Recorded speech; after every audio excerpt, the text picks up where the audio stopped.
எனக்கு மனசே சரியில்லை மகா. என்னாச்சுங்க?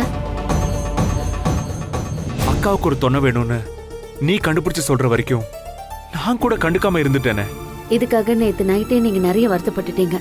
நீ அக்காவுக்காக தான் பேசுறேன்னு அவங்க புரிஞ்சுக்காம நீ ஏதோ அவங்கள வீட்டை விட்டு வெளியே அனுப்புறதுக்கு திட்டம் போடுற மாதிரி என்னென்னமோ பேசிட்டாங்க. அவங்க புரிஞ்சுக்காமலாம் பேசல, நல்லா தெரிஞ்சுக்கிட்டு தான் பேசுறாங்க. அவங்களுக்கு புருஷன் தோண வேணுங்கிற விஷயத்த நாம தெரிஞ்சுக்கிட்டோங்கிற உண்மைய அவங்களால ஏத்துக்க முடியல.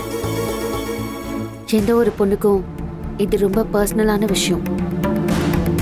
இது குடும்பத்துல எல்லாருக்கும் தெரியறதுல அவங்களுக்கு விருப்பம் இல்லாம தான் என் மேல பழிய போட்டு விஷயத்தை வேற விதமா டைவர்ட் பண்ண பாக்குறாங்க. இது ஒரு தம்பியா எப்படி ஹேண்டில் பண்றதுன்னு எனக்கு புரியவே இல்லை மகா.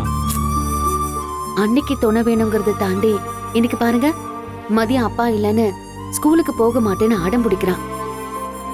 அன்னைக்கு கண்டிப்பா ஒரு துணை தேவைங்க. அதையும் தாண்டி மதிக்கு கண்டிப்பா ஒரு அப்பா வேணும்.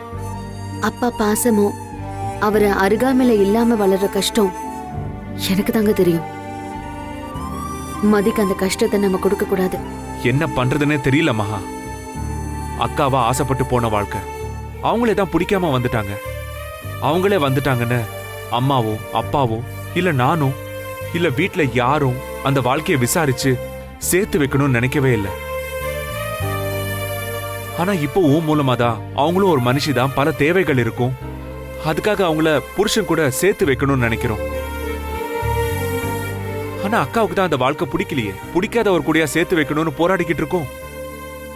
அன்னைக்கும் அவங்க புருஷனுக்கும் நடுவுல என்ன பிரச்சனைன்னு நமக்கு தெரியாது.